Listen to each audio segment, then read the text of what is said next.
Hey, good evening, everyone. Welcome to the Plate Exchange. It's been a little while since I've been here, a little bit since post-Wrestlemania, but I'm glad to be back. We finally have some new champions to be able to go over and got some new plates in, so I wanted to take the time to make sure that we got another episode in. For anyone that's been patiently waiting, because we've had a couple of champions for a few weeks now, we appreciate your patience as we work through it. A lot of new schedules, the missus working different hours now, so we're not all home, at the same time as we used to be, but we're still trying to do our best to get material out here. But here we are in Plate Exchange as we found out huge news today. Starting July 16th, just over 2 months from now, WWE is going back to live events. That means we're finally back in the arenas. Kia and I attended WrestleMania, so, we were at the most recent live event, but now to have it start happening again on a regular basis with the go-home Smackdown just before Money in the Bank in July, such a huge deal. It's been the talk of Twitter virtually all day. People are excited, people are thrilled to finally be back in their arenas. A 25-city tour. They've only announced Houston, Fort Worth, and Dallas so far. I'm sure other cities around the country are going to get their opportunity. But we're going to see how things end up working out. But I can tell you, just for myself, speaking to most of the people that I talk to on here, everyone's excited, everyone's thrilled, because it finally feels like normalcy again. So, just thrilled on behalf of everyone. But let's get to why we're here. For those of you who never joined me for a plate exchange, anytime we have new champions, we have access to the new plates, and we like to put them on our replica titles. You'll notice in front of me we have the Smackdown Tag Team Championships, which of course have no changeable plates at this time, but we do even acknowledge champions that don't have new plates to put on. And this one's a bit historic because our new Smackdown Tag Team Champions are LeRae and Dominik Mysterio, who defeated the Dirty Dogs, Robert Roode, and Dolph Ziggler at WrestleMania Backlash this past Sunday, making them the first ever father-son duo. So on, response in behalf of that, it's actually my oldest son, Landon, who's working the camera. You can say hey real quick. What's up, everyone? If you don't follow him, it's at Landon United. So if you watch the Atlanta United soccer team, it's at Landon United 2017, right? Correct. Okay. So for anybody who wants to follow a kid and basically just understand you're going to be talking a lot about WWE and a lot about soccer. So just be prepared for that. Also, for those of you thirst trapping, he's 15. So any thirst traps, stay away. Mom will come after you. So, I'm pretty sure I'm allowed to say that. If not, they'll cut that part out. But anyway, first father-son champions for the SmackDown tag titles. But just as important, behind it, in this conspicuous Rhea Ripley box, which, no, they are not the Rhea Ripley plates. We actually have a very special presentation here, and that is our copies of the Candice LeRae and Indi Hartwell plates as the new NXT Women's Tag Team Champions. So let Landon get a good look at those. We obviously are keeping these in a box because at the moment we don't have the belts for it yet. The belts have not gone on sale to the general public yet, but we do have the plates, and when we do have an opportunity to be able to do so, assuming that we have, still the same champions, then at that point we'll have a special presentation for them, but wanted to acknowledge our new NXT Women's Tag Team Champions in Candice LeRae and Indi Hartwell. Congratulations to both. Indi's a huge fan of our show, so we're really thrilled about it. But let's move on to the belts that we can do something about.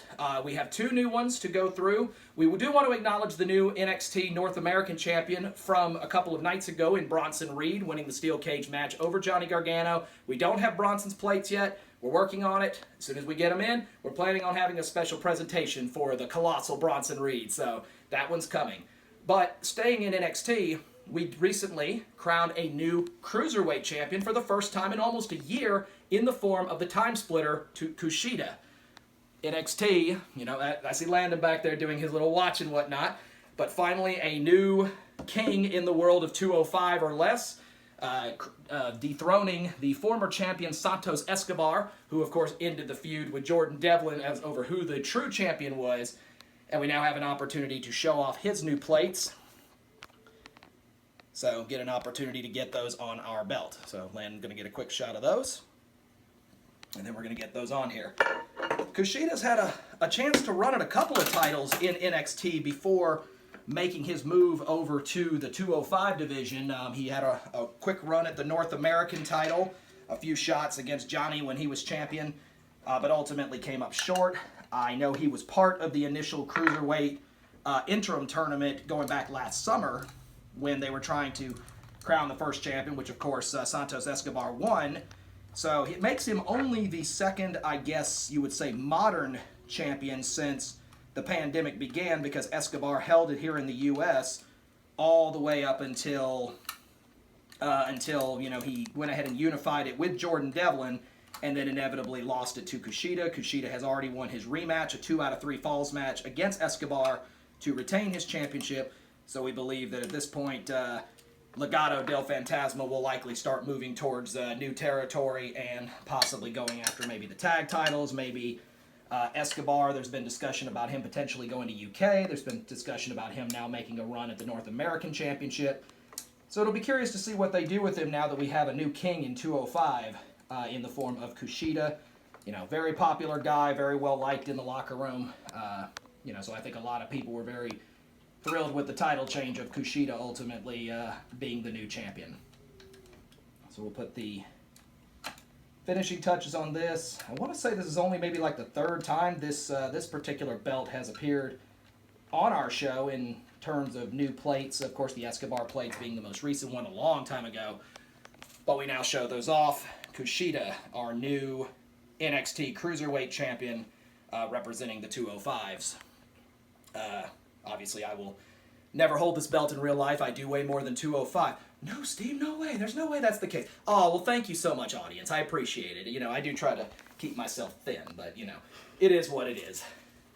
And then moving on to our other belt, and this one moves into, we did acknowledge the NXT Women's Tag Team Champions, Women's Tag Champs, but of course we now move into the WWE Women's Tag Team Champions, for a long time held by the team of Nia Jax and Shayna Baszler, but on a Smackdown a few weeks ago was now dethroned by our new champions, basically the two longest tenured veterans in the company of Natalya and Tamina, who of course had a shot at the titles at WrestleMania, came up short, but are able to win it here. They retained successfully on Raw, so that now allows for us to have new plates on there. The second time Natalya has won a championship, she was the SmackDown Women's Champion several years ago.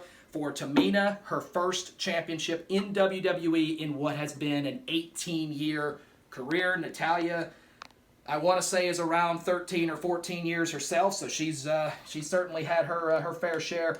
But when it comes to the love in the locker room and everything else, I don't believe there are two people that show off hard work. They're both company women who have stuck it out. Tamina especially, because as being defined from the great Samoan family, and getting the acknowledgement even on the storylines of being from that Samoan dynasty, she has had to really kind of take a back seat. There were a lot of times where I think a majority of folks do not feel that she was taken seriously. So for anyone who hasn't been online and has watched as she got her plate, you could see the tears welling up in her eyes and everything else, and I think a lot of people had that same feeling, to finally get a championship on her, and to not make her have to immediately drop it, a few nights later on Raw. That meant the world. I know we have Quality Time with the Queen, which used to be Kia's show before the pandemic, is getting ready to make a return here. If you didn't know that, Kia, sorry, you've had several weeks to say something about it, but I know that one of the stories that she wants to tell is from our very first WrestleMania that we traveled to, WrestleMania 29 in New York, and her story is going to be about how Tamina essentially saved the weekend for us, because we had a rough moment during one of the meet and greets, and with it being our first out-of-town trip as a married, as a couple, we wouldn't get married till the next year. Tamina did something for us that ultimately it saved the weekend. It made us feel great. So I know she's excited to tell that story. But we now have our new WWE Women's Tag Team Champions, Tamina and Natalya. May your reign be long and prosperous, representing the women's division. Definitely well deserved. So with that does bring us to the end of this Plate Exchange episode. Hopefully you enjoyed it. As we said, Bronson Reed, the new North American champion, it has been acknowledged. So as soon as we have his plates, we're going to be back on here to do another show.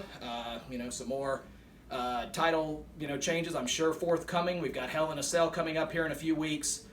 So, hey, it's WWE. You never know what's going to happen, and we're getting ready to be back in live arenas. So this is Steve from On the Ring Apron. This has been Plate Exchange. Landon running the camera. Appreciate your time back there, son. And you guys have yourself a good rest of your day. See you later.